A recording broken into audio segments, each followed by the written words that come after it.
The biker ripped open the shirt of a simple black woman, but the Marine Corps tattoo left the entire bar frozen. The crash of a beer glass shattered across the wooden floor, its sharp pitch like a sudden brake screech, slicing off every lazy word in Murphy's Roadhouse. The whole place stiffened. "You think you're special, huh, Vince Viper?" Jackson's voice cut through the air like a blade. His massive hand gripped the white collar of the petite waitress standing in the aisle. Elena Morales, dark brown skin, neat and worn sneakers, hair tied tight at the nape, kept her eyes low, as if counting the shards scattered across the floor. The stench of liquor and hostility blew hot against her face. "This bar pays for protection, or this bar goes up in flames. Pick one, sweetheart." The snake tattoo coiled around Viper's neck seemed to twitch with his breath. The Desert Vipers had stormed in at 8 p.m., the roar of their Harleys pounding outside like hammers. Patrons tensed.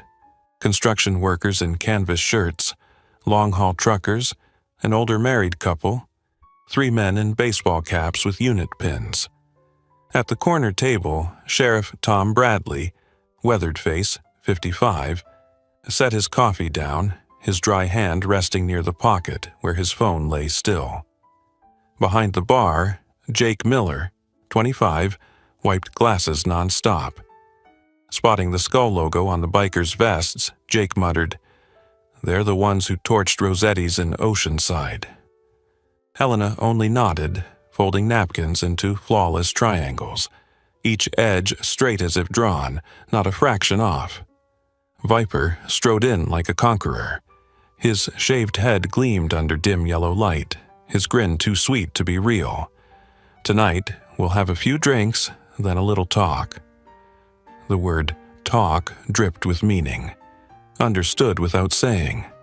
His crew spread out, one leaning on the jukebox, 2 by the pool table, 1 guarding the back door, 3 along the bar. Every path covered, sightlines secured, territory claimed. Helena's eyes flicked across the room, cataloging like a reflex. Formation, response gaps, blind spots. She stepped forward, tray steady as if balanced on a level. "What can I get you, gentlemen?" One meth-rotted grin slapped her hip as she passed, sneering. Smile the right way. The right way hit hard, as if air was only clean without a black woman in it. Elena shifted half a step back, deliberate but seeming accidental, and stayed silent. Behind the bar, Jake half rose, but Elena raised her eyes, a near-invisible shake. "Don't. Beers served, money collected, straws placed just right." Elena never turned her back to the door longer than a count of 3. "Where's Murphy?" Viper jerked his chin. "We've got business." "He's in Phoenix this week," Elena replied flat as an invoice. "I'm just covering the shift." "Then tell him, $5,000 a month buys peace. Otherwise, faulty wiring, gas leaks, things flare up nasty." He snapped his lighter, flame flickering in his eyes. Elena wiped an already clean table, her anchor to steady her pulse. "I'll pass it on. Smart girl, around here, better keep things proper." He dragged out proper, a jab sharp with bias. Across the bar, another sneered, "That your real hair?" 2 customers turned away. Silent judgment stung sharper than words. Tension coiled 20 minutes tight before the glass hit the floor like an exclamation point. The Vipers closed their circle like a noose. Sheriff Tom shifted his chair, angle wide, thumb brushing his phone. Jake lined bottles by color just to stop his hands from shaking. Viper's voice turned syrupy. "We're generous, you know. You sway the boss, we'll make sure you get a cut. What's minimum wage here, plus tips? Someone like you, hard-working, I respect that. Someone like you landed like lead." Elena raised her eyes, clear brown, steady. "Thank you, I'm fine where I am." "Stubborn." Viper squeezed her arm hard enough to bruise by morning. "Take your hand off her," Sheriff ordered, his tone pure command, no badge required. Viper smirked. "You're off duty, no authority. 10 against 1. Sit down before you get hurt." He didn't release her. Chairs scraped.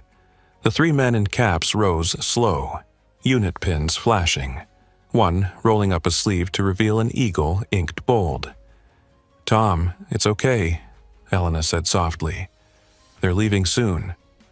She didn't look at Viper, just measured his breath, counted the space, weighed the angle of a strike.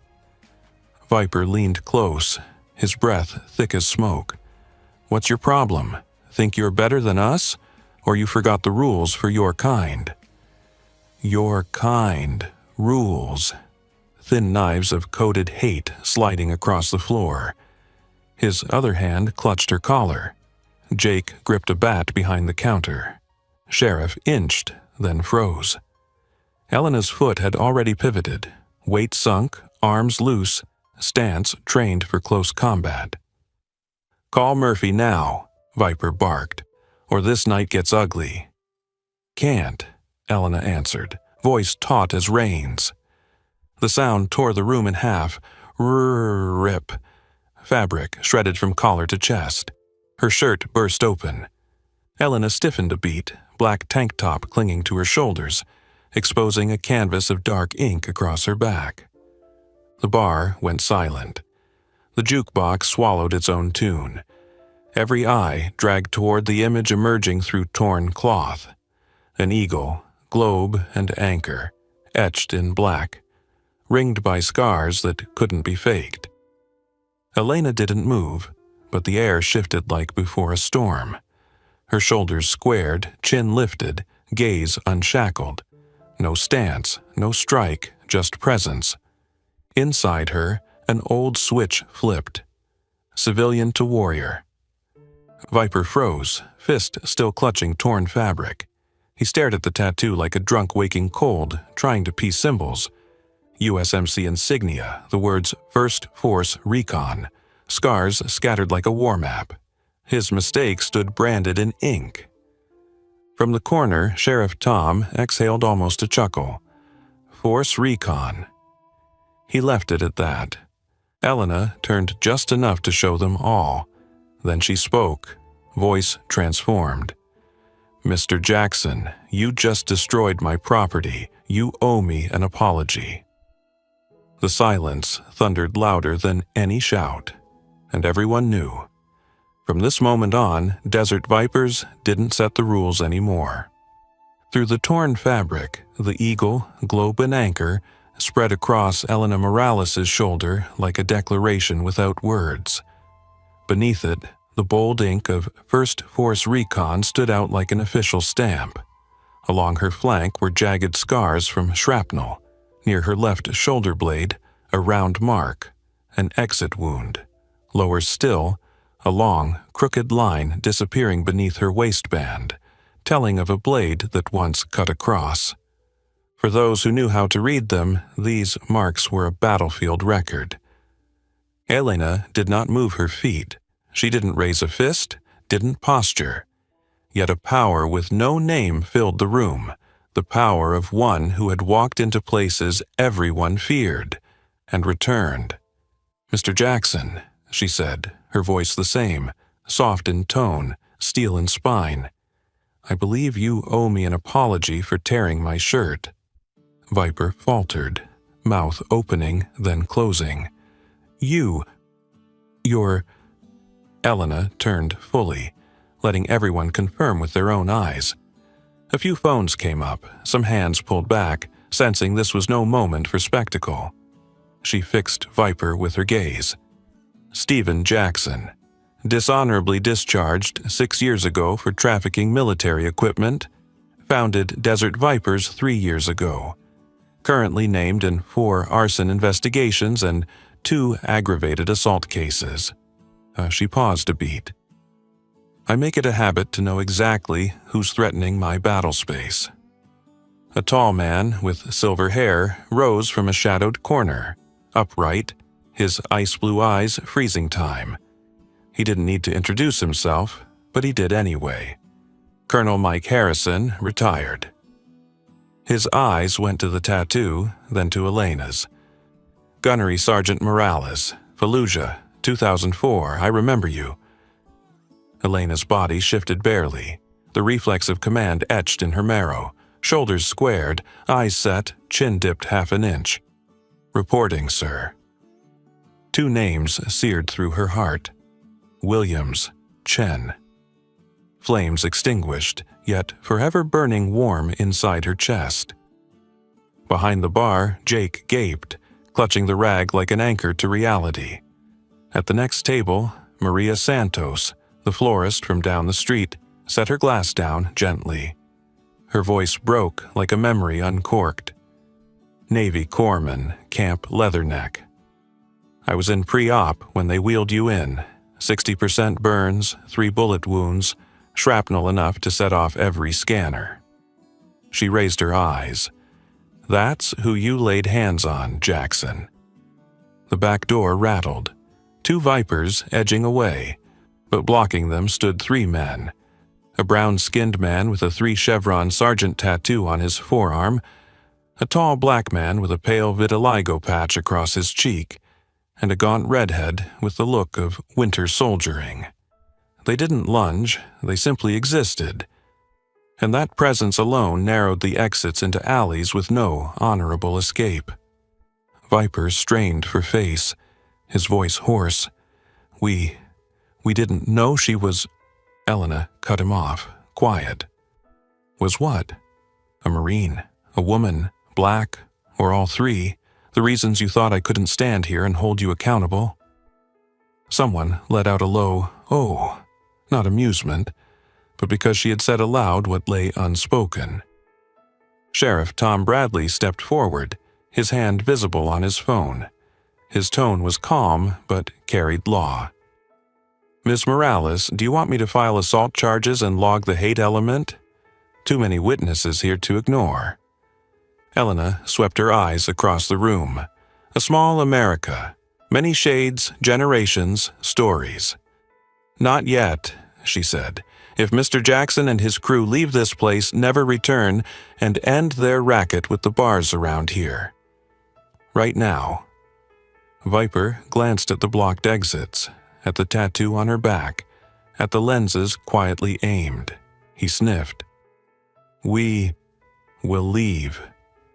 Elena held a beat, weighing the weight of choice. Her hand brushed her lower back, where she still carried a combat medic kit out of habit, tourniquet, clotting agent, decompression needle. Tools she prayed never to use in civilian life. Then she lifted her head. On your knees. The order wasn't loud, but it carried a pitch only those who had commanded through explosions could summon, and it locked his muscles. Viper froze a beat, then dropped. Leather rasped against floor. A few held their breath. His men looked at him like watching a statue crack.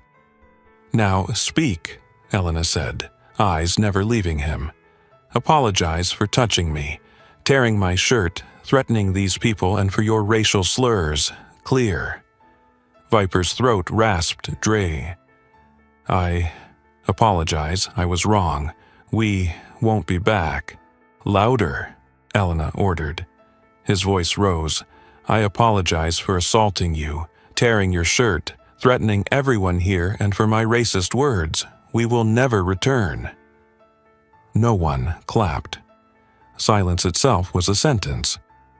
Sheriff Tom scribbled notes, gaze sweeping the room like stamping, witness statement secured. At the door, the sergeant-tattooed man murmured just loud enough, "Back out. Don't turn your back on the lady." Not a threat, a rule. Viper rose slowly, head bowed a fraction. He began to back away. His crew followed, stripped of swagger. The door opened. Harley's outside, less arrogant now. Through the glass, taillights receded like a swarm of tired insects. Elena stooped, lifted the torn shirt, folding it crisp as once she folded battle maps. She didn't watch them go. Her mission was here, steady the room, ease the pulse of those who'd witnessed violence, bring the air back to breathing. Colonel Harrison approached, keeping a respectful space. He inclined his head. "You did right, Gunny." Elena answered gently, rankless. "Here, call me Elena." He smiled. "Then, Elena, you just gave this room a lesson. Peace isn't something we find in running. It's something we build." Behind the bar, Jake still clutched the bat. I had no idea," he stammered. "6 months working beside you and That was the point," Elena said, her voice softer again. "I wanted to be just Elena, the one who pours coffee steady and wipes tables straight." She glanced around.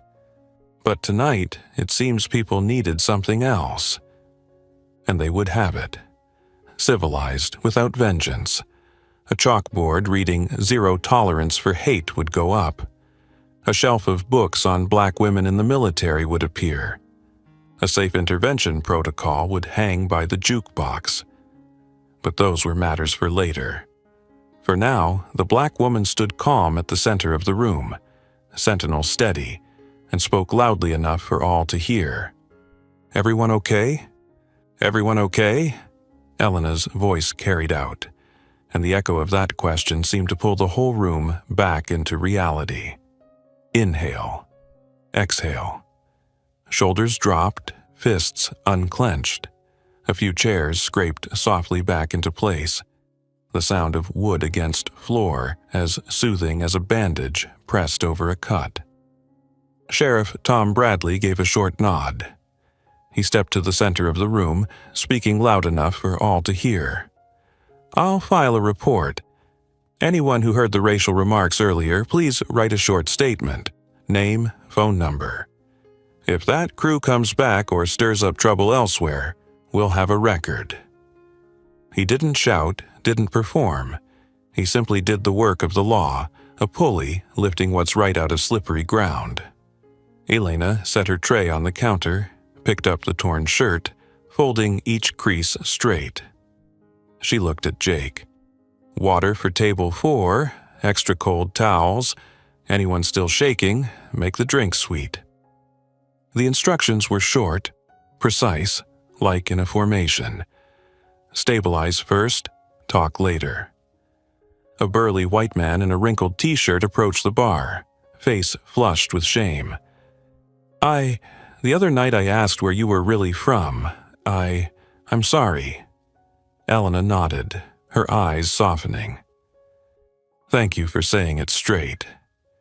Next time, just ask, where were you born? The word really isn't needed." He gave a sheepish smile. "Right, I've learned."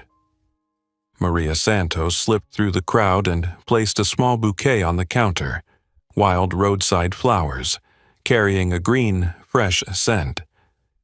"Tomorrow I'll bring more. This place needs a corner of remembrance for veterans. Every color." "Thank you," Elena said. "We'll make a wall of keepsakes, photos, name tags, unit patches. Anyone who wants to share, we'll hang them." From the corner, Colonel Mike Harrison scanned the room and spoke like an order that was still a suggestion. "If you see it, do it. Don't wait for someone else to assign it." 3 men. 1 brown-skinned with a sergeant's chevrons inked on his arm. 1 tall black man with a vitiligo mark on his cheek. 1 gaunt redhead with the look of winter campaigns. Nodded and went to fetch hammers, nails, wooden boards. An ad hoc squad. No uniforms, but unmistakable bearing. Jake Miller carried out a long chalkboard, its surface still dusted pale. "What do we write on it, Elena?" She looked around the room, weighing the words like weighing around before loading. "Zero tolerance for hate." Then beneath it, "Respect in word and deed." Sweat glazed Jake's hand, but his lettering came out steady, clean. When he set down the chalk, the bar fell into a hush. A drumbeat paused before inspection. Sheriff Tom cleared his throat. I propose we print and post here a guide on safe intervention, bystander intervention. The 5 Ds: distract, delegate, document, delay, direct. My office has a template. Thursday, if Elena agrees, we'll run a workshop right here. Agreed, Elena said. A bar can be a safe zone if people know what to do when they hear or see hate. The door swung open, bringing in sea wind and highway noise. Lance Corporal Sarah Webb, thin shoulders under a black tee, hollow eyes, stood at the threshold, hesitating at this lit-up world. Elena raised a hand, beckoning. Sarah sat, hands cupped around a glass of water. "Ma'am," Sarah murmured, "I just came back. Someone joked I don't look like a Marine. I'm afraid I'll lose my temper." Elena set a packet of brown sugar near Sarah's hand, a kind of lifeline. Anger is a warning light, not a steering wheel. When you hear that, you have 5 choices. Distract, "Hey, table over there, needs something." Delegate, "Jake, can you handle this one?" Document, record if needed. Delay, check on the target afterward. Direct, "That's not okay, we don't say that here." Pick whichever keeps your body and mind safe. Sarah nodded, eyes glassing. "And when someone touches my hair without asking?" "Boundaries," Elena answered firmly. "Please don't touch, thank you." If it continues, delegate, here, she gestured across the bar. You have plenty of allies. A bearded mechanic, Eddie, raised a hand. "I once laughed along when someone joked about hair. I was wrong." "Thank you for owning it," Elena said. "We learn from each other every day." The night's second jolt of tension came sudden. A pickup braked hard outside, headlights sweeping the glass. Shoulders stiffened. Jake gripped his bat. Sheriff Tom was already at the door, not drawing anything, just standing. Elena signaled with a flick of her wrist. "Hold position." 2 figures stepped down, leather jackets but not Desert Vipers. Across their backs, POW/MIA patches. They opened the door, removed their caps, walked slow, taking no space, casting no sneers. "We heard there was trouble last night," one said. "We came for a quiet drink and to hang an old patch on the wall, if that's allowed." Elena nodded. "Allowed, if you respect that board." She pointed to the words "Zero Tolerance for Hate." The 2 men looked, then nodded, as if saluting a flag. The air eased, like a mine had been disarmed. Colonel Harrison brought out a plank of pine. Maria offered a frame. Jake fetched nails. The first relics went up. A sergeant smiling by a dust-red helicopter. A private hugging his daughter before deployment. A black woman in utilities, her smile thin but bright. As the third nail was driven, Sheriff Tom turned to Elena. "If you want charges tonight, I'll back you. If you choose not to, I'll back you too. But I'll patrol around here for a while." Elena thought, gazing out at the road. "I choose not tonight, on one condition. You notify the local press to alert nearby businesses, help them set up safety protocols. I don't want to win one skirmish, I want lasting security." The sheriff's smile was wry. "Strategist." Elena shrugged. "Force recon." Night thinned out. Before dimming the lights, Elena took the chalk again and wrote beneath the board, "Warriors don't need recognition. They serve." The English line stood beside the Vietnamese above like 2 privates guarding a gate. She blew the chalk dust away, scanning the room once more. Each person here, a storyline. Tonight, together, they had signed an unspoken pact. Respect, courage, solidarity. As she slid the bolt on the door, Jake asked quietly, "Were you scared?" "Yes," Elena answered honestly. "Fear doesn't make us small.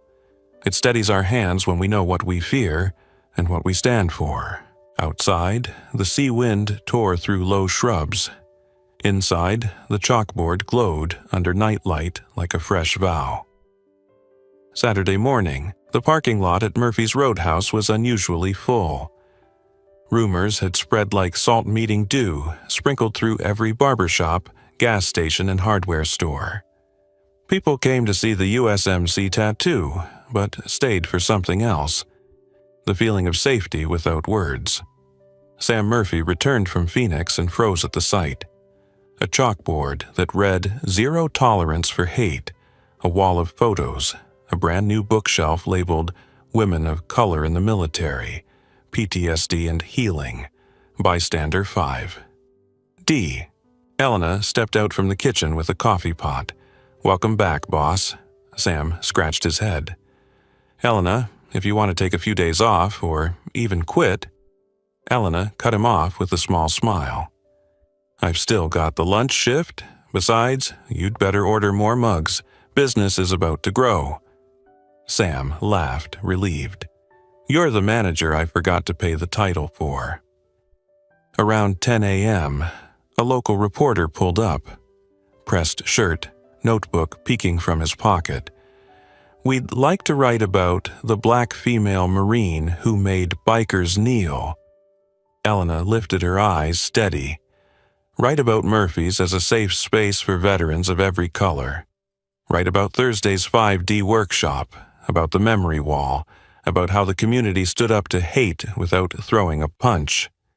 As for my name, keep it small." The reporter paused, headline ready in his mind.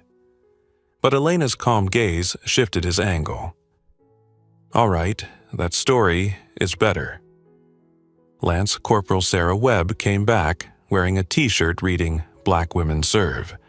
They sat by the window where the light slanted warm.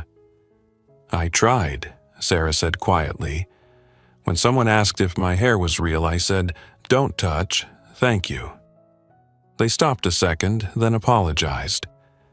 Elena smiled. That was a clean, direct response.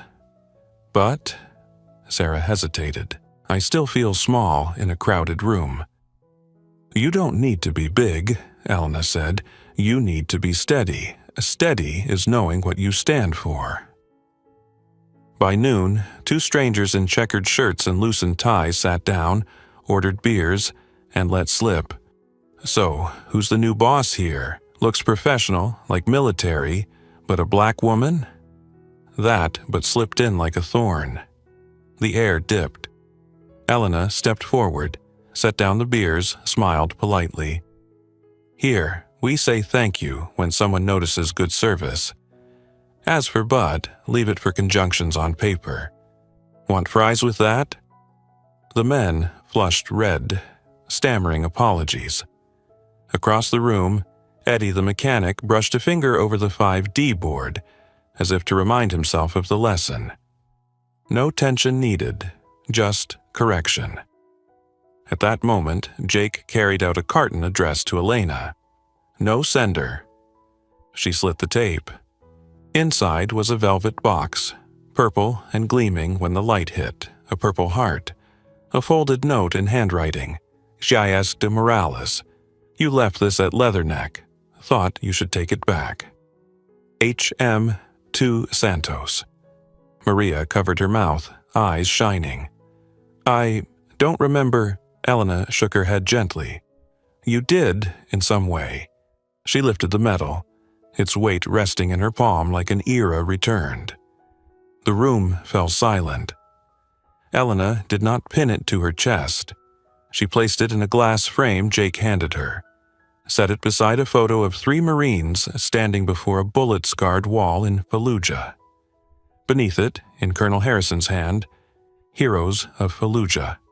LCPL Williams, PFC Chen, Gisket Morales." Elena touched the frame, speaking softly. 38 children got out of there. 37 made the list. 1 was born on the helicopter. Her mother named her Elena. No one spoke. Silence here wasn't emptiness, it was ritual.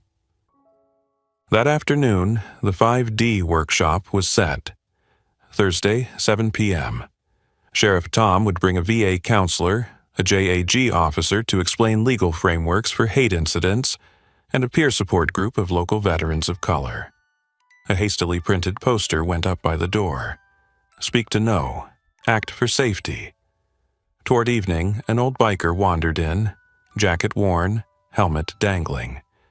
He placed a POW MIA patch on the counter. "Where's the right place to hang this?" Elena pointed to the gap between two photos, like a stitch across a new wall. "Here, between loss and return." The biker hesitated, then bowed his head. As dusk came, the reporter returned for wide shots, the zero-tolerance board, the bookshelf, the wall, patrons talking quietly. He avoided close-ups of Elena's tattoo. Before leaving, he said, "The piece will be titled A Bar Builds Peace. No mention of that gang." Elena smiled. "Good, don't feed darkness with your spotlight." That night, the bar thinned. Jake stood beside Elena at the mirror behind the counter. I'm thinking about enlisting," he admitted. Elena looked into the glass. Reflected, there was a black woman who no longer hunched to shrink, nor puffed up to challenge. "Jake," she said slowly, "don't do it because of my story. Do it if there's a mission you're ready to pay for. Time, sleep, maybe scars. The military takes all you have and asks for more. If that's your road, I'll support you. If not, there are 1,000 ways to serve." Jake nodded, exhaling. "I get it. Service isn't only in uniform." "Right," Elena said. "Sometimes it's pouring coffee steady and holding the door for someone after the storm." Before turning off the lights, Elena looked once more at the chalkboard. Zero tolerance for hate. Beneath it, respect in word and deed, and the line, "Warriors don't need recognition, they serve." She touched the edge, a small gesture like a salute. Outside, the sea wind shifted. Inside, a new mission had been posted. Not to guard with rifles, but with silence, listening, and clear boundaries.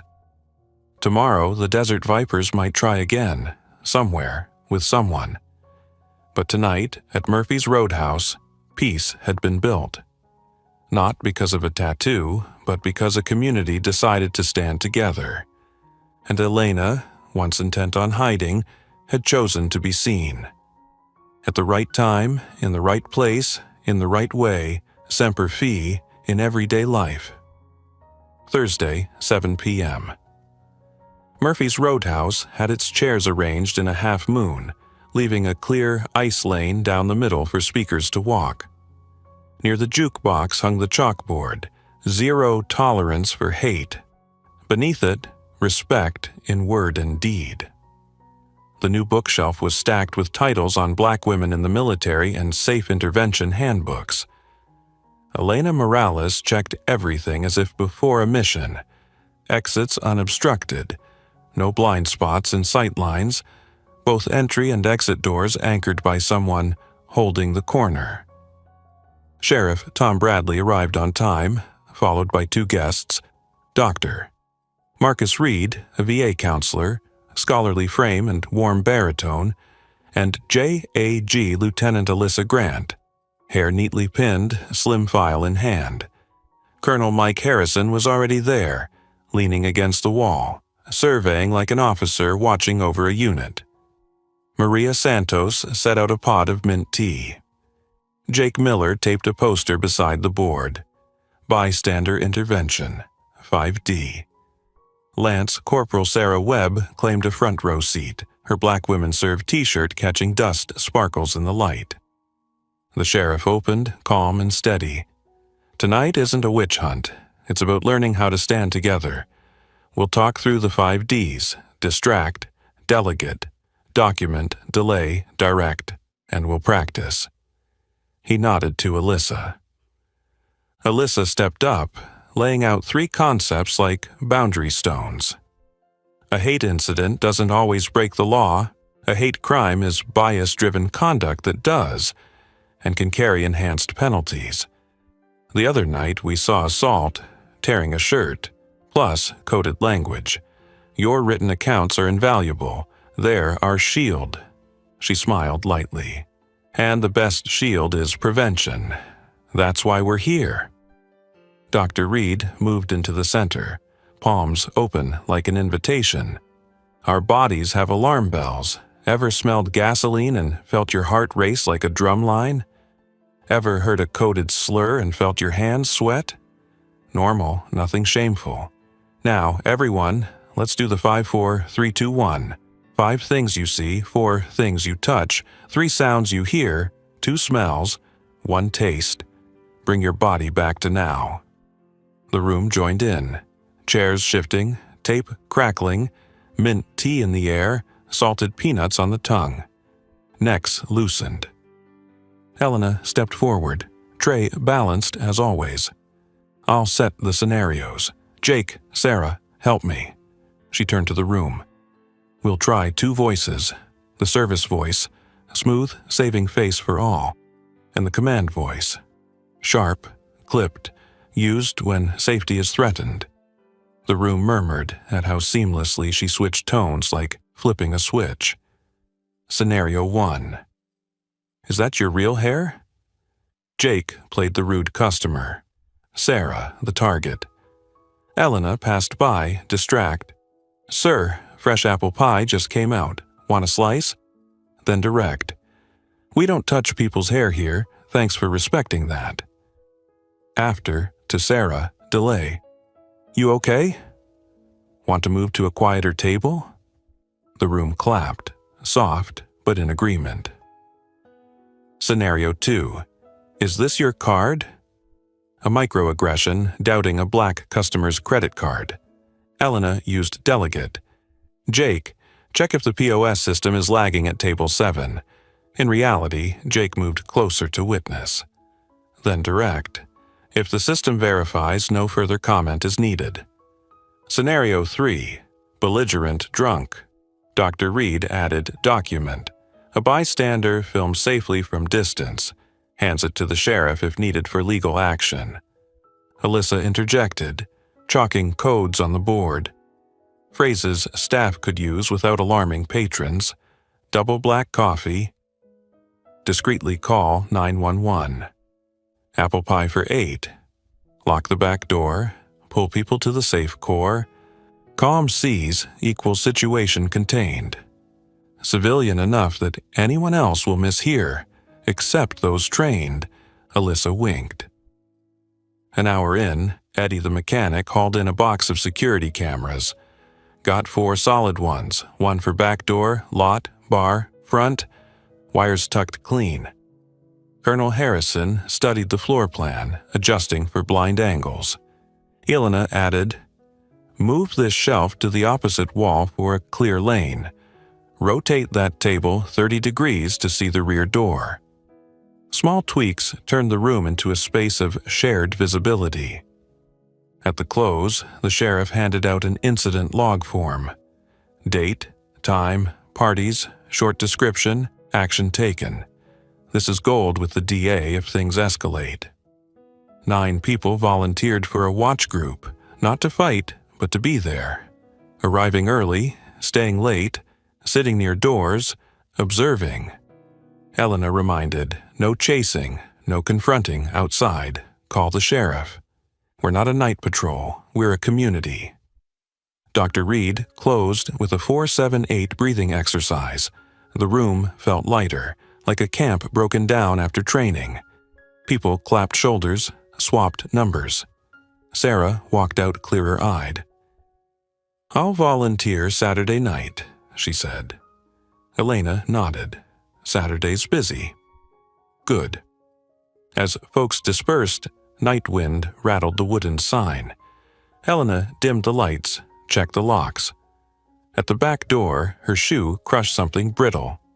She stooped, wrapped it in a napkin. A matchbook stamped with a green snake logo, Desert Vipers. A faint whiff of gasoline, like a ghostly warning. Elena froze half a second, pupils narrowing as if catching a blind spot. She thumbed her phone, silent call to Sheriff Tom. "Picked up a trace," she said. "Set patrols around the lot for the next 2 nights, okay?" "Done," Tom replied. "I'll swing 2 extra rounds tonight." Elena sealed the matchbook in a zip bag, labeled time and date. She switched on a fan, dispersing the gas scent. In the mirror behind the bar, her reflection stood straight, shoulders level. She touched the dog tags at her collar, the metal cool as a vow. Semper Fi, always faithful. When the final light clicked off, she knew the next test might come tomorrow night or next week, but if it came, this room had learned how to stand together. Saturday, 11:58 p.m. Murphy's was about to close. The last customers drifted out, their laughter fading into the salty night air. Jake wrote the final line in the incident log: "No incidents." Sarah Webb wiped down the table near the back door, her part of the volunteer watch shift. Elena balanced the register, eyes steadily sweeping corners, doors, mirrors, every surface that gave her one more angle to see. A trace of gasoline slipped through like a ghost. Faint. Anyone else might miss it. But Elena had once lived by her nose in combat zones. She straightened, met Sarah's eyes. "Calm seas," she whispered, the code to keep things steady, no panic. Then she flicked a look at Jake. Jake nodded, slid a hand under the counter, pressed the silent 911 button. Double black coffee. Elena moved toward the back alley. She slid the inside bolt, cracked the outer door just enough to see. The motion light in the lot flickered on and off, catching 2 crouched figures by a metal trash bin. A third lingered farther out. Lookout. One held an open gas can. The other tapped a Zippo lid, the metallic click sharp in the dark. The smell of gasoline was undeniable now. Elena twisted off the kitchen's backup gas valve, muscle memory. She killed the exhaust fan to stop fumes from pulling in, shifted the ceiling fan flow. Back at the door, she opened it another inch, body shielded by the frame, left hand bracing, right hand gripping a narrow beam flashlight. "Stop, both of you. Drop the lighter, hands on your head." Her voice wasn't loud, but it snapped with command. The men flinched, the lighter clattered to the ground. "You like playing with fire, huh?" The lookout spat a slur. Elena didn't let it register. Her training blocked the poison before it seeped in. Her breath stayed even. "Police are on the way. Step back from the gas can. 3 steps, hands high." The lighter man faltered. The one with the can tilted it, ready to pour. "No," Elena cut in, firmer, climbing half a step up the ladder of command. "Tip it now, and you soak your own shoes. You'll reek for weeks." Practicality hit harder than threat. He stopped. She saw him imagine it. Shoes ruined, skin burned raw. 15 seconds stretched like a winter night. Then blue strobes flashed at the alley's mouth. Sheriff Tom and 2 deputies braked hard, moving fast, quiet. "Sheriff's office. Drop everything. Hands on your head, face the wall." His voice cracked like a brace locking. Elena withdrew, sealed the inner bolt, signaled Jake. "Apple pie for 8. Jake dashed to the side door, barred the kitchen exit, slid the steel latch. Outside, 1 suspect bolted for the lot, but 2 figures blocked the narrow way. Eddie and the sergeant-tattooed man. They didn't touch him. They stood solid, hands loose, voices unified. "Sheriff's here. Stop." The man froze, torn between fight and fear. A deputy swept in from the flank, taking him down clean. The lighter carrier was cuffed first, then the gas can man. Sheriff read rights like reciting scripture. "Name?" "Mason Red Klein," the first snarled. "Darrell Gator Price," the second. "And you?" the deputy asked the lookout. He turned, buzz cut, snake tattoo ugly across his scalp. Trey Dalton. Sheriff glanced at Elena. She'd come out the front, holding distance. "We found their matchbook here 2 nights ago," he said. Elena handed over the zip bag. The chain of evidence snapped together. Can, lighter, matchbook, footage from the new cameras, their red LEDs blinking like nods.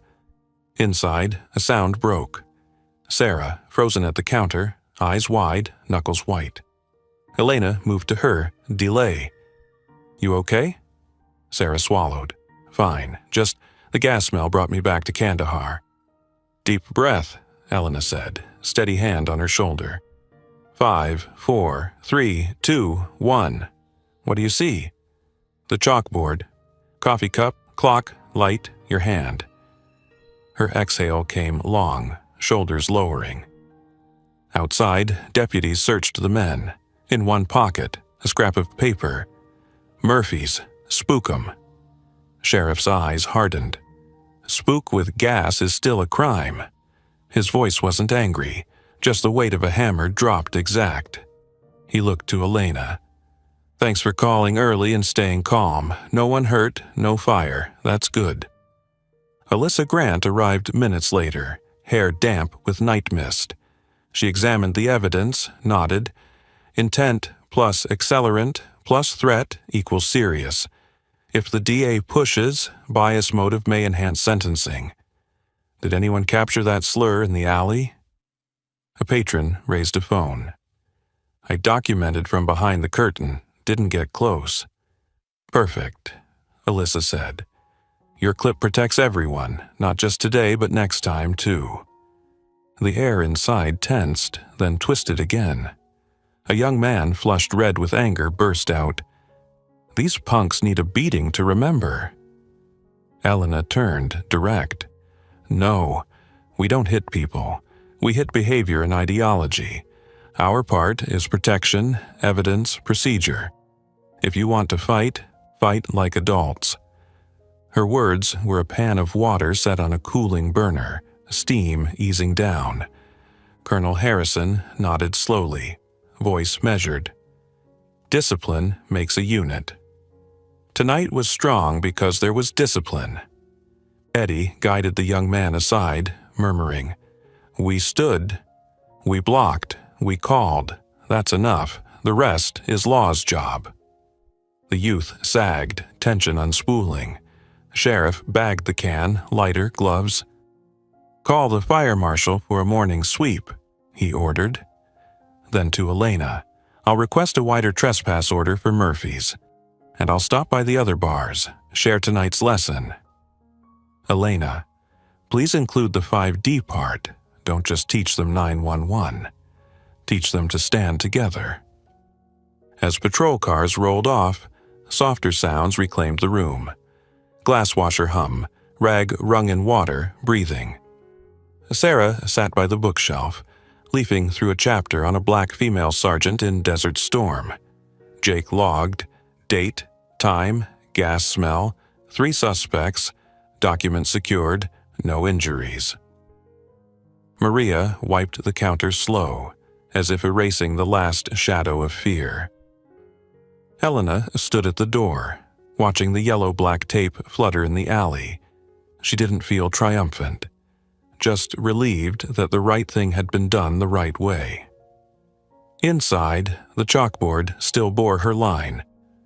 "Warriors don't need recognition, they serve."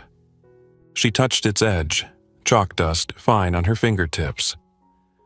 "Ma'am," Jake asked quietly, "if they'd lit it faster tonight." Elena met his eyes, honest. "Then we still had a plan. Gas valves off. Fans shifted. Doors locked toward the kitchen. Sheriff en route, and everyone knew their place." A thin smile. "That's the difference between luck and preparation." Outside, the night wind carried the salt away. Inside, coffee warmth returned.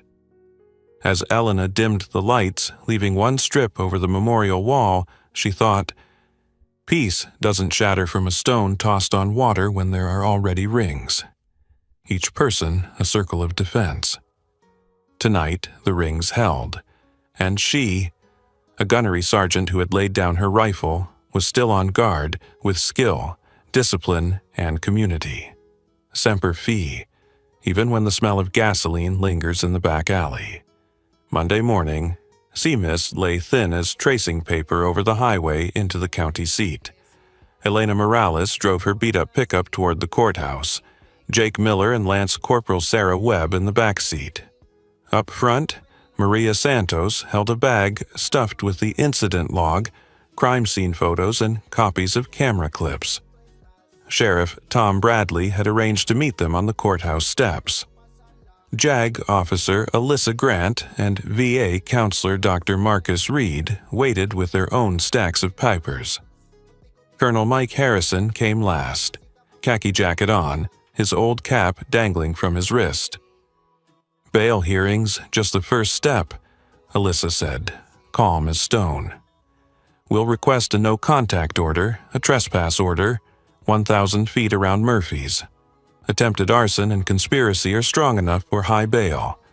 The hate motive will be noted for the DA to use at trial." She scanned the group. Inside, no side arguments. Keep answers short, clear, respectful. At security, a guard waved the group through, then singled out Elena and Sarah. "Your bags," he said, stressing your. Sarah stiffened, knuckles tight on her strap. Elena smiled, direct but measured. "All bags, please. We're entering together." Jake and the colonel set theirs on the belt, too.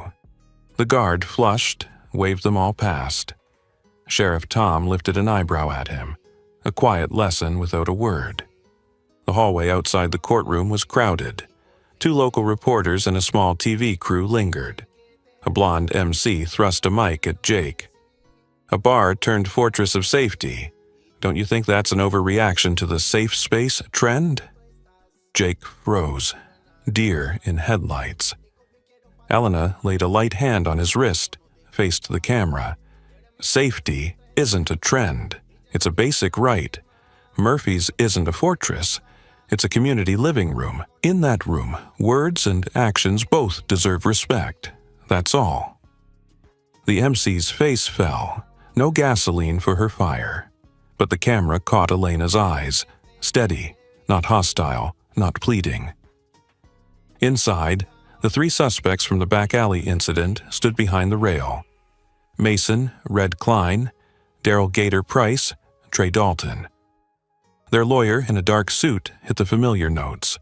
"Your Honor, no fire, no blaze, no injuries. Just a misunderstanding between drinking men." The DA flipped papers, projecting photos. Gas can, Zippo, matchbook with the snake, and the document clip shot by a patron. "Conspiracy is complete. Intent means overt act. We request high bail and absolute no contact with victims or premises." The judge, silver-haired, looked over her glasses. "And Stephen Viper Jackson?" DA.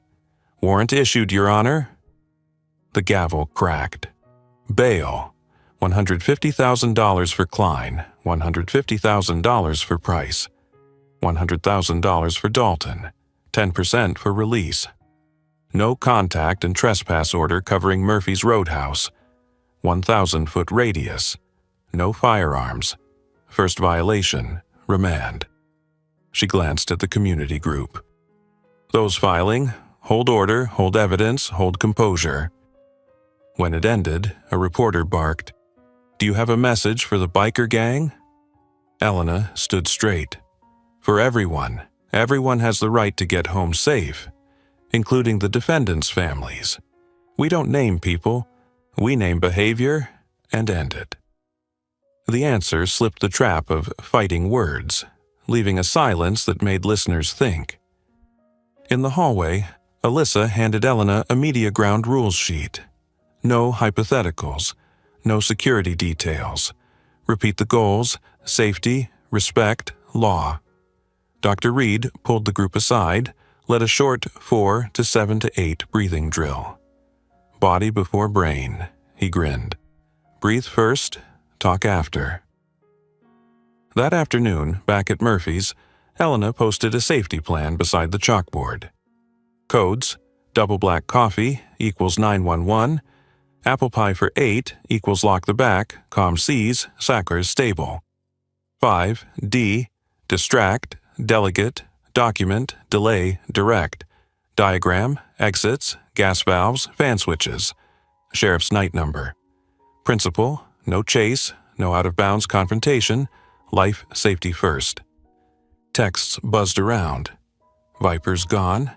Some said he'd skipped to the next county, others that he was raising bail for his crew. Colonel Harrison half joked, voice tight. In the service, a CO skipping court would be punished hardest. Elena smiled thin. Discipline is still the road back, if he wants a life worth living. That evening, a national TV crew rolled in, lights, boom mic, baited questions. Do you think working-class white men are being demonized in this story? Elena lifted her chin, direct. We don't lump anyone together. There are white men here, black men, Latino, Asian, Native, standing side by side against violence. If you respect, you're welcome.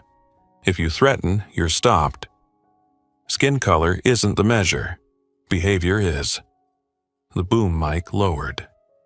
A few patrons nodded, like hearing a chord struck true. Night fell. On the wall, the Purple Heart gleamed. Beneath it, the Fallujah photo looked like a window to the past. Elena walked the bar, adjusting camera angles, slapping fresh recording in progress stickers on doors.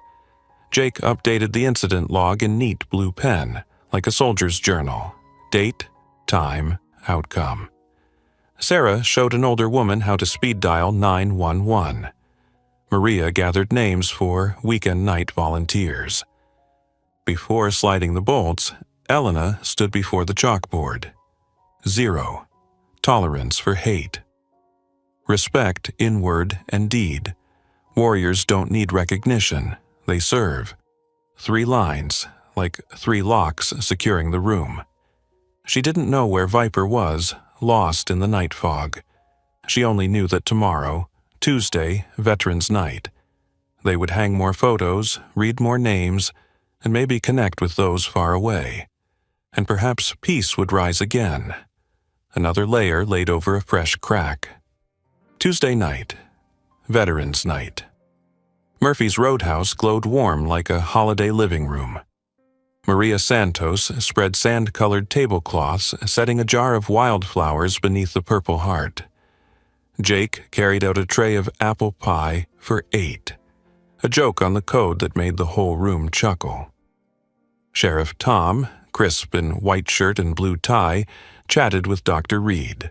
Alyssa Grant sat with her laptop open, scanning DA emails. Colonel Harrison paced the wall, straightening rank captions beneath each photo. Elena hung a new picture. A black woman in utilities smiling beside a Humvee marked Sergeant Angela Price. Sarah placed a torn patch beside it. My sisters. Thank you, Elena said, palm pressed like a salute. Across the room, a carpenter delivered fresh wooden frame, grain polished. To make that Purple Heart shine, he grinned. At 7 sharp, Elena tapped a spoon on a glass. Shall we begin? The chatter faded. She looked around. The small America. White, black, brown, Asian. Straight, curled, coiled hair. Old uniforms, flannel shirts, dusty jeans. We have a wall. Each photo is a way home. But tonight there's a way home from very far away. Jake lowered the screen, flicked on the projector. The image appeared, a small room somewhere in the Middle East. Whitewashed walls, window leaking children's voices. On screen, a middle-aged woman in a headscarf, dark eyes, and a young woman, maybe 21, hair long, smile shy. Maria whispered to Elena, through a vet humanitarian network. They found the mother and daughter airlifted that night. The woman lifted a hesitant wave, speaking in broken English. "Hello. We remember school, fire, 3 Marines. 2 stayed, 1 carried, children. My baby, on helicopter." The daughter pressed her hand to her chest, voice clearer. "My name is Alina. Mother named me for Elena. She said woman saved us."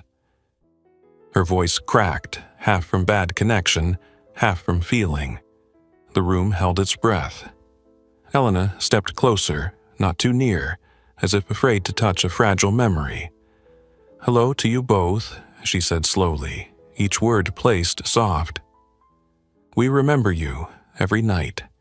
Williams and Chen stayed behind." The girl folded her hands, whispering, "We know, we say their names." She recited them, accented but reverent. Maria passed tissues, eyes all around shimmered.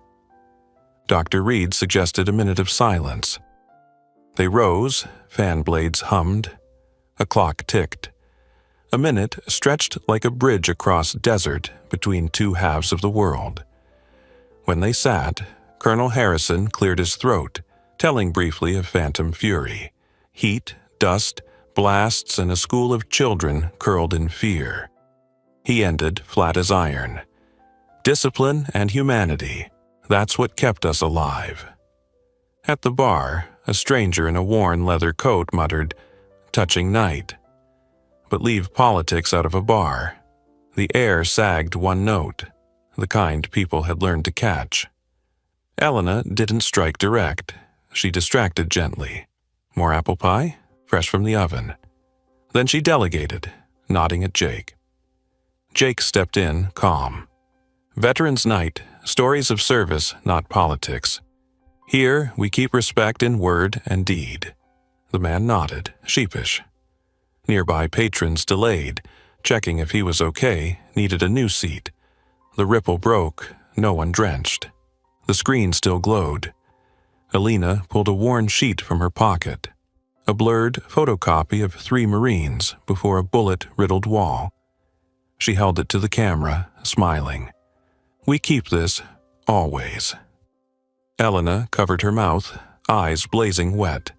Maria asked gently in English, "Why keep it?" "To remember, to be brave," Alina answered. Sheriff Tom stepped forward, spoke to the screen. "We have a wall here too. If you allow, we'll hang this photo in full." The mother nodded, hand to her heart. Alyssa added, "We'll work with the group to transfer the original safely." Practical gears kept the tide from overflowing. Headlights swept the window. The whole room shifted, trained by past nights. Eddie looked to Elena. She winked. Calm seas, engine off, no stomping boots. Just a family walking in, holding a photo and folded flag. The man placed the flag on the counter. "My brother didn't come home, but his picture belongs here." Elena lifted it like a child, laying it beside the Purple Heart, waiting for the colonel to fold it right. In such gestures, Sarah Webb stood. Her voice shook but held. "That night, I almost let anger drive me, but I remembered the 5 Ds. I'm sorry if I ever laughed along at the wrong jokes before. I'll stand watch here every Saturday." Applause rose like rain on tin, quiet, steady. Elena turned back to the screen. "Alina, if one day you come here, Murphy's will have your table. Here no one asks, 'Where are you really from?' They just ask, 'What'll you have?'" Alina beamed, nodding fast. The video froze a moment. Internet lag across half the globe, then resumed. They waved goodbye, HDMI cable clicking soft. Jake raised the background music, a gentle guitar piece. At the close, Elena invited all to sign the Murphy's watch, a roster of community presents by hour. Empty boxes filled with names: Eddie, Sergeant Tattoo, Maria, Sarah, Jake, Colonel, Doctor. Reed, even Sheriff Tom penciled patrol visit at 10 to 11 p.m. Alyssa announced by email the no-contact order was active. "If any of them step within 1,000 feet," she said, "call 911. No confrontation needed." Heads nodded, ritual solemn. As lights dimmed, Elena stood alone before the wall. She touched each, the Purple Heart, Williams, Chen, Elena, Alina. In the mirror behind the bar, the black woman staring back no longer hid behind white shirts, nor flaunted tattoos like trophies. She guarded with ordinary tools, schedules, plans, breathing drills, a smile. Peace didn't fall from the sky. It was layered by small acts of many. Tonight, another layer had been laid down. Outside, street lamps spilled gold across the lot. Inside, the memorial wall glowed like a hearth. Elena whispered, needing no ear, "Semper Fi." Then she flicked off the lights, leaving one glow on the chalkboard. Warriors don't need recognition. They serve. Somewhere far away, perhaps Alina too turned out her lamp. Two ends of the world, one heartbeat, and Murphy's Roadhouse, because of it, was no longer the same. Ocean wind drove rain slant across Murphy's Roadhouse lot, drumming the tin roof like a parade snare. The clock read 10:56 p.m. The bar was nearly empty, only the late shift of Murphy's watch. Elena Morales, Jake Miller, Lance Corporal Sarah Webb, Eddie, and the man with the sergeant tattoo on his forearm. Sheriff Tom Bradley had promised 2 patrol passes. Since the court's no-contact and 1,000-foot trespass order, everyone knew Vince Viper Jackson would either slip around the law or walk straight into it. And rain was a blanket perfect for someone who wanted to burn without leaving a trace. Elena checked the last safeguards. Gas valves shut, fans reversed, back door bolted, ABC extinguishers staged by both exits. Eddie's donated cameras blinked red, wired through a backup UPS in case of outage. On the chalkboard, 0 tolerance for hate. Beneath it, the 5 Ds and codes: double black coffee, 911, apple pie for 8, lock rear, calm seas, all clear. The gas smell didn't hit at once. It crept under the door like a wet cat, hidden in rain and damp wood. Sarah sniffed. "You smell that?" Elena nodded. "Calm seas," she whispered. "Keep the room steady." Then an orange flicker streaked the rain. Flare? No, just a Zippo sparked under the eaves, lighting half a hooded face. Viper stood under the awning, rain carving rivulets down his shaved scalp. Beside his shoulder, a skinny kid, maybe 17. Elena didn't step out.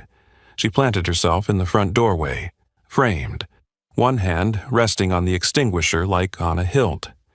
"Mr. Jackson," she called, loud enough to cut rain, "you're violating a court order."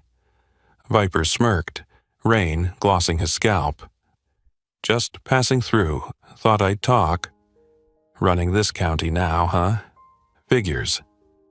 He dragged out figures, the old code aimed at her skin and who was allowed to set rules. Helena lifted her chin, refused the hook.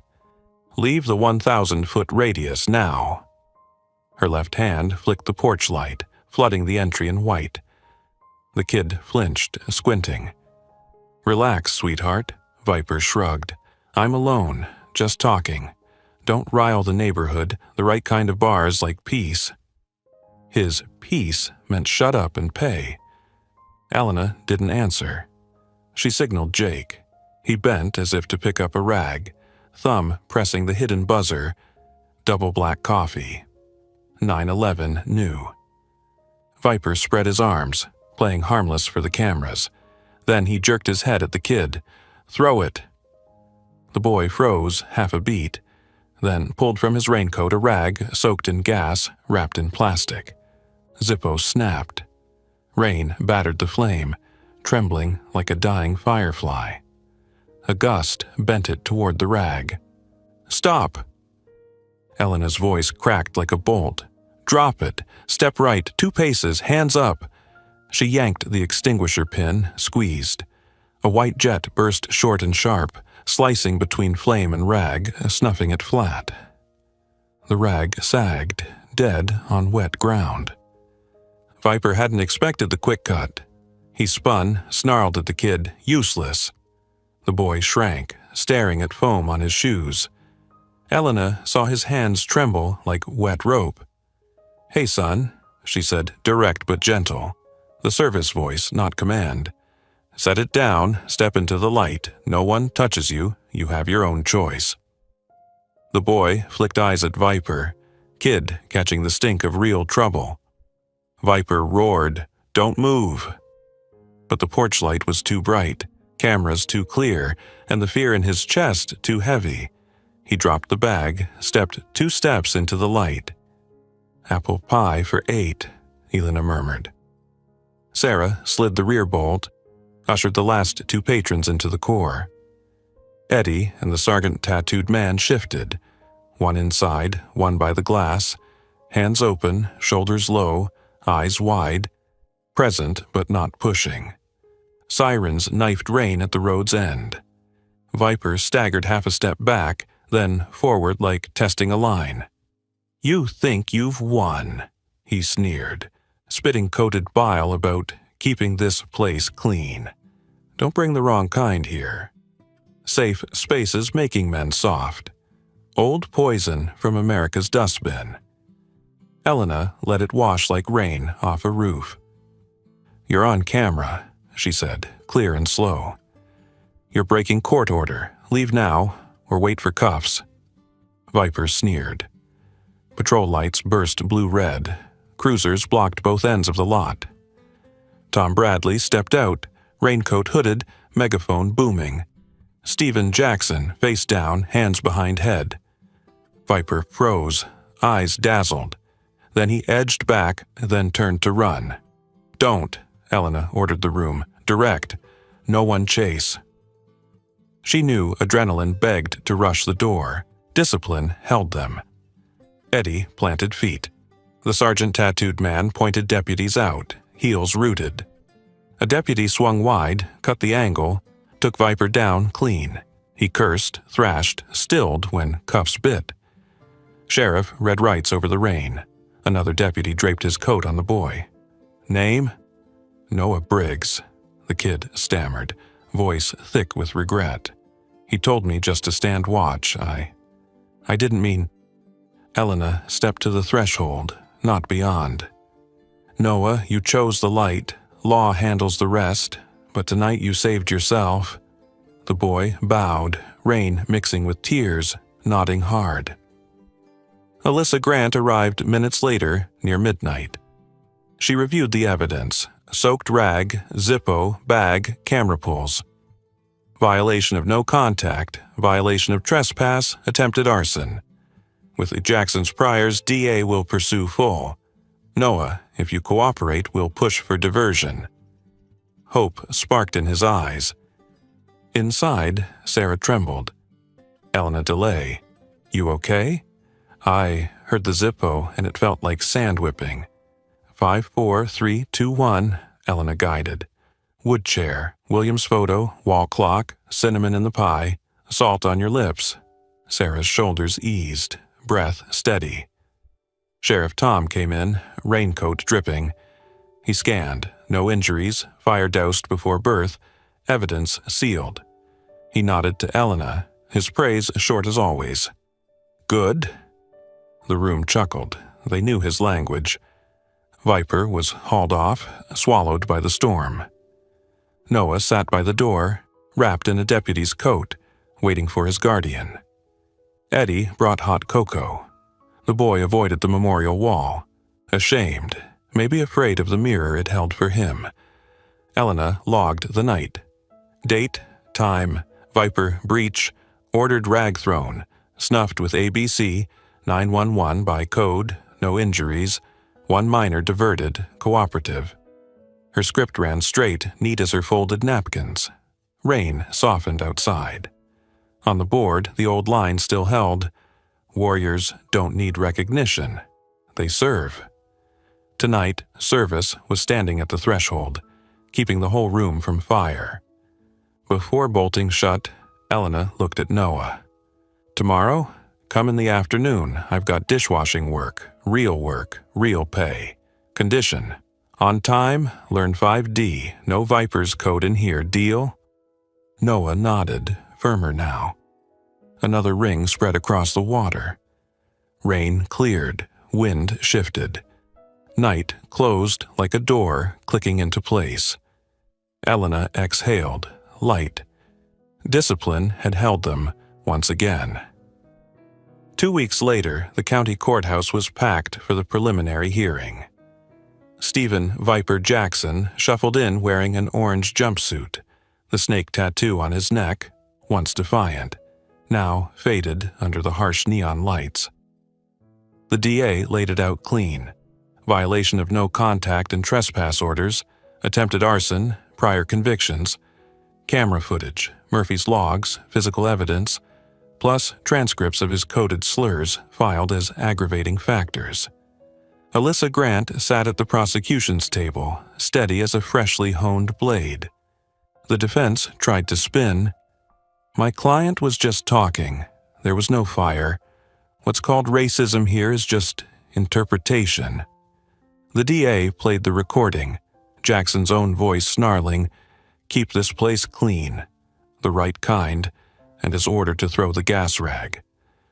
Rain hissed in the background, a rhythm for guilt that needed no melody. The judge's gavel fell, her face impassive. Trial, the jury will hear all of it. Until then, remand, no bail. For a heartbeat, Viper stood frozen, then dropped his head. Noah Briggs was called as a witness for the state. He wore a borrowed shirt, hands damp with sweat. Elena stayed away, deliberately, so Noah could testify without her shadow. From the back row, Dr. Reed gave him a subtle nod each time he spoke truth. Noah stammered but told it straight. Viper's texts, the promise it was just to scare, the porch light, the foam burst, the woman's voice telling him to step into the light. When he left the stand, his mother sobbed in the hallway.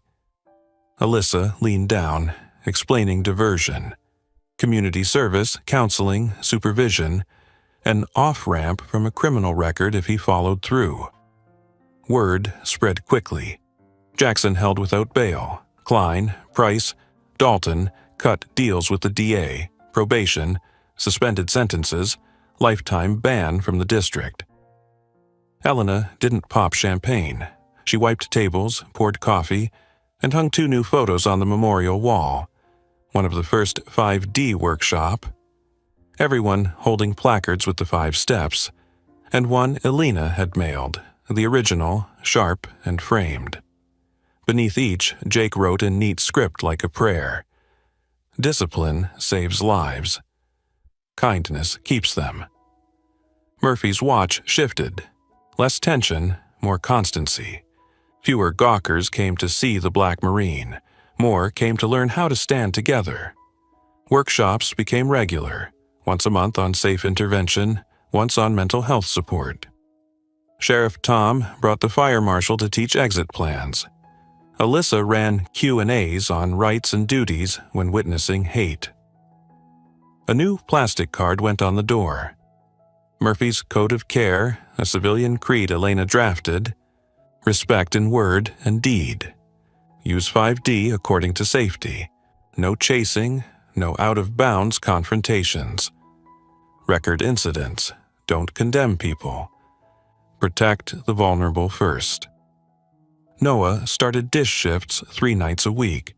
He was punctual, quiet, careful not to chip glassware. On breaks, he read from the shelf. The Warrior's Return. Black Women in the U.S. Military. One evening, he peeled the snake sticker off his helmet and tossed it. Sarah noticed, said nothing, only handed him a bystander 5D decal. He nodded, stuck it on, a perfect fit. The national news came back, this time polite. They wanted the Murphy's formula. Elena shook her head. There is no formula, just duty, teaching each other how to stand, breathe, call when it's time, lock the right doors, open the right hearts. The producer pitched, Elena Morales, a black Marine changing a small town. Elena set conditions. If you film, start with the memorial wall and end with the code of care. Don't open with the ripped shirt. They agreed. The Sunday broadcast began with the Purple Heart, then the 5D class, then Noah stacking glasses, closing on the chalkboard's line. Warriors don't need recognition, they serve. At a Veterans of Color night, an elderly black man came with a cane, hair white as surf. He looked at Elena, at the eagle, globe, and anchor faint beneath her shirt, and said softly, Back then they told me I didn't look Navy. Asked where I was really from. I stayed quiet. Tonight I say I'm from here and I'm staying. Elena clasped his hand, firm as an anchor. Sometimes the rain returned. One night a passerby joked crudely, This bar's so safe it's gone soft. Eddie distracted. Tried the new IPA yet? Jake direct. We keep talk civil here. Sarah delayed with the target. That was enough. No fireworks. Small harm, handled by steady hands. On sentencing day, Elena stayed away. She sat in back, logging inventory, pen scratching steady lines. Alyssa's text came. Jackson, 6 to 10 years, court chose 8, mandatory rehab, permanent ban, civil fines after. Elena paused a second. Not joy, just release. One chapter closed. Williams and Chen still weren't coming home, but maybe fewer would fall to fire. That evening, Elena called. Across the world, sky clear as glass. Hi, she smiled, holding her phone up to show Murphy's memorial wall. We tell people about you all. We say names. Elena touched her chest. We say names too. She recited, slow and solemn, like ritual. Williams, Chen, Harrison, Santos, Bradley, Reed, Grant, Jake, Sarah, Eddie, Noah. Elena clapped, switching languages, then back. Family. Sunset gilded the bar windows. The memorial wall glowed like a hearth, warmed by memory and discipline. The code of care card caught the light each time the door opened. Noah carried trays with steady hands. Sarah counted her breathing like drill steps. Jake laughed louder. Maria swapped flowers weekly. Sheriff Tom dropped in for his black coffee, nodding his quiet good. Alyssa still sat in the corner, sharpening language like a blade. Dr. Reed led another grounding circle. Night fell. Elena hung a small new photo, Murphy's seen from the road, its chalkboard spilling warm light onto wet pavement. Beneath it, she chalked, Peace doesn't fall from the sky, it is built. She set down the chalk, drew her rag across the counter, habit as exact as forming a line of march. When she slid the final bolt, ocean wind tugged her cap, carrying highway hum and salt. Her fingers brushed her dog tags, metal cool against her skin, an old vow never dulled, semper fidelis, always faithful, to the fallen, to the living community, to the mission, even if the mission now was pouring coffee steady, teaching 5D, dousing sparks before flames. In the glass door, the chalkboard reflected like a watchpost. The line warriors don't need recognition. They serve stood there, unsaid but present. It stayed, like a sentry keeping the night, guarding a peace with discipline. The kind built layer by ordinary people who knew how to stand together. And Murphy's Roadhouse, after the storm, was no longer just a roadside bar. It was a civilian outpost, where a black Marine woman still stood guard, no rifle in hand, but with coffee, procedures, and trust. Semper Fi. The story ends, but its echo lingers. A small bar turned into a fortress of trust and respect. where one black woman, once ordinary, showed an entire town that true strength lies in discipline, dignity, and courage. What about you? In that situation, how would you respond to threats and to prejudice? Share your thoughts in the comments. I'd love to hear them.